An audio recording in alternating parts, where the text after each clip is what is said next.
naman to. So, ayan, Madam Jang, di nasan yung post na yan? Inamin na po ng mga basher sa ex na hindi totoo yung mga sinasabi nila kay Paulo. Nang aasar lang daw po sila. Ano yun? Kasi nabuking na po sila. Kung baga, gawa-gawa lang sila ng kwento.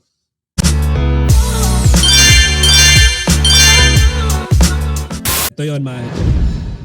To all my fellow Filipinos in the Middle East and nearby areas, I hope you and your families are safe. Please stay alert, avoid risky areas, and follow local advisories. Keep in touch with the Philippine Embassy if needed.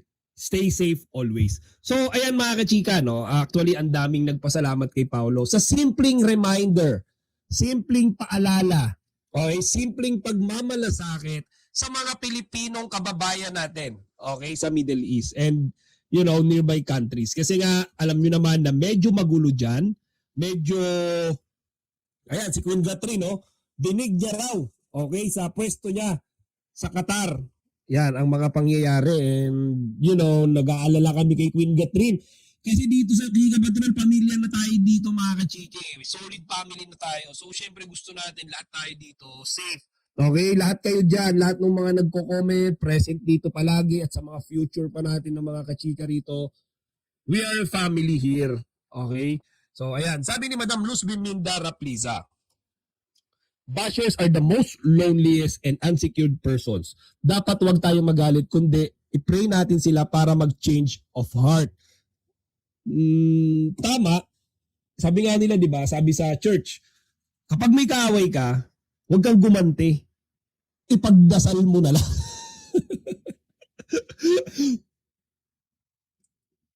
Ayan, sabi ni Madam Maricel Vasco, good evening ka pa, tol. Kagabi hindi ako nakahabol sa live mo. Mabuti nakabutan ko ang live mo po. Uy, thank you, Madam Maricel, ha. Thank you, thank you. Edita Adonza, nainis ako kahapon sa mga red flag ng Kimpaw.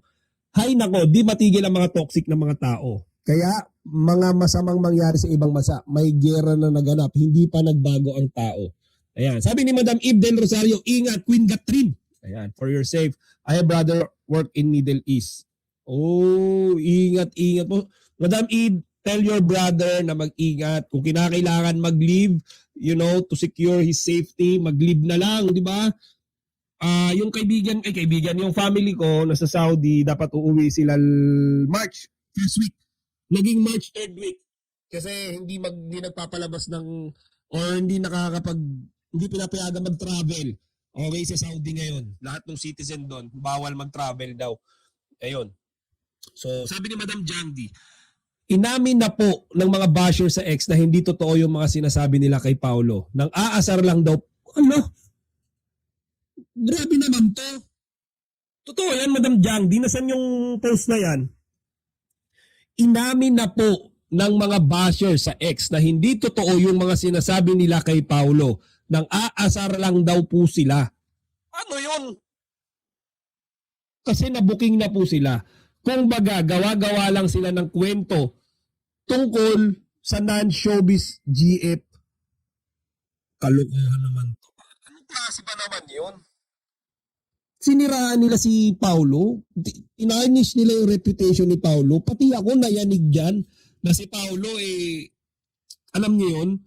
Si Paulo nagkakaroon ng issue kay Kimi.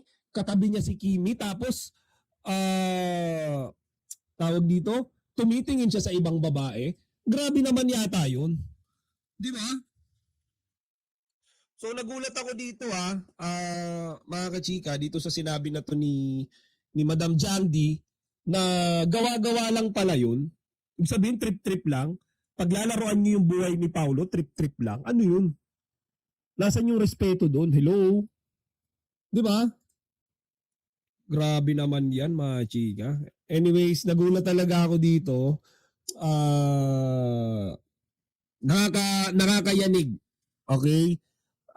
Hindi ko ina-expect na ganito na pala yung yung nangyayari sa mundo ng mga bashers. Kaya pala si Sir EJ Salot, medyo nag-iba, 'di ba, yung kanyang pananaw pagdating sa mga bashers ng Kimpaw. Ayan. Queen Catherine, salamat Eve at Chika. Wala naman kasing gamot sa pagiging bitter. Huwag nang paniwala ang mga bashers yan kasi gusto lang nila sirain ni Pao. May trust kami kay Pao. Tama! May tiwala ako kay Paolo kaya nga kahapon di ako naniniwala. Kahit nire-replay ko, wala akong nakita na si Paolo tumitingin kay Sophia Andres. Hindi magagawa ni Paolo yan. Katabi niya si Kimi. Yun yung hindi ko ma-imagine eh. Katabi si Kimi tapos mambababae. Mga kachika, katabi mo yung taong minamahal mo at mahal ka tapos titingin ka sa ibang babae. Na-blood ako eh.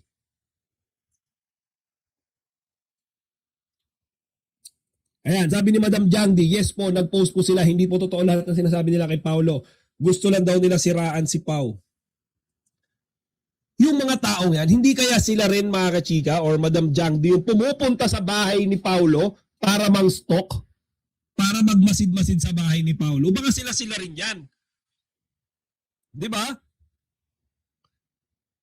Baka mamaya, ang objective nila, itumba ang Kim Pao. At pwede, mga kachika, na merong connection to dito sa latest na mga bashers ng Kim Pao. Diba? Sila, ayaw magbanggit ng pangalan. Yung mga YouTube channel na tinalakay natin nung nakaraan, na binabanatan si Kim Pao, si Nakimi at Pao, pero hindi nagustuhan yung sagot. Pero tawag dito, opposite yung narinig nila, ikinukumpara si Paolo kung kani-kanino and all. Baka mamaya mga alipores nila yan. Diba? Baka mamaya may connection yan. Kasi parang coincidence naman, biglang nagkaroon ng basher si Paolo. Timing na timing nung after na nagalit sa kanya yung isang showbiz reporter dahil hindi sinagot ni Paolo ng maayos yung tanong niya kuno. Diba? So, naisip ko lang, ayan, nagkakalaglagan po sila, may convo po, may nag-post. Grabe, no? Yan yata yung napanood ko kay Ders TV. Ders TV yata yun, napanood ko. Ayan. Anyway, mga kachika, actually, in connection with that, sana, tingnan na lang natin si Paolo kasi una-una, hindi naman niya magagawa kay Kimi yun. Kung meron man tao na hindi kayang saktan si Kimi, si Paolo lang yan. Okay? And then here's Paolo. Pagkatapos niyong i-stalk, magmasid-masid sa bahay, binabash nyo, pati anak niya, dinadamay nyo. Ito nag-aalala sa inyo. Tignan nyo to all my fellow Filipinos in the Middle East. I hope you and your families are safe. Ipinagdadasal ka pa tsaka pamilya mo kahit binabash mo siya. Diba? So, ito, meron sabi dito, thanks pa, we are monitoring and keep updated from our Philippine Embassy in Riyadh from Jubail, Saudi. Ayan. Thank you, Paolo Abelino. Please don't worry about us here in UAE. The government has confirmed everything is under control and safety measures are in place. We're safe and going about our normal day. Appreciate this post. Oh, okay na pala sila doon. Qatar, we advise to put things in one bag and passport together, water and food. Okay. Wow, nakaka-imo pag ikaw nag-post ng ganito, Pao. Ay, tingnan nyo may nagsabi rito. Sabi ni Madam Lot Lucina, nakaka-emotional pag ikaw ang nagpo-post ng ganito, Pao. Napaka-genuine, legitimate. Okay, yung pag-aalala sa mga OFW. Isipin nyo mga chika, nag-post lang si Paolo, naramdaman kaagad na itong fan na to. Nag-genuine, legit, totoo yung pagmamalasakit ni Paolo. Di ba? Kahit na binabash siya, hindi siya pumapatol. Di ba? May mga nag-uutos dyan, mga kurimaw. Sino kaya yon, Madam Celestina More? Yan ang tanong ko. Sino yung mga pasimuno dyan? Kasi imposible naman na sila lang makakaisip ng pambababash kay Paolo eh. Sino yung pasimuno na nagpapakalat nung paninira sa Kim Pao? Paano lumabas yung issue kay Paolo at kay Sophia Andres? Panigurado meron at merong nagsasabi na siraan ng Kim Pao. Hindi natin alam kung sino yung ulo ng mga yan, pero panigurado merong someone dyan. Meron leader yan.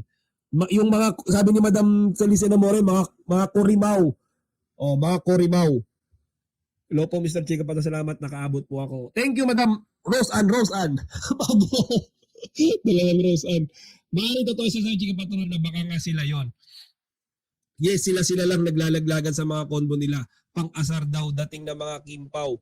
Kaya, pang-asar daw nating mga Kim Pao. Kaya wag yung may trisan nila yan ginagawa. Basta panatag tayo. yung dalawa na Kurimaw. Pwede. Pwede.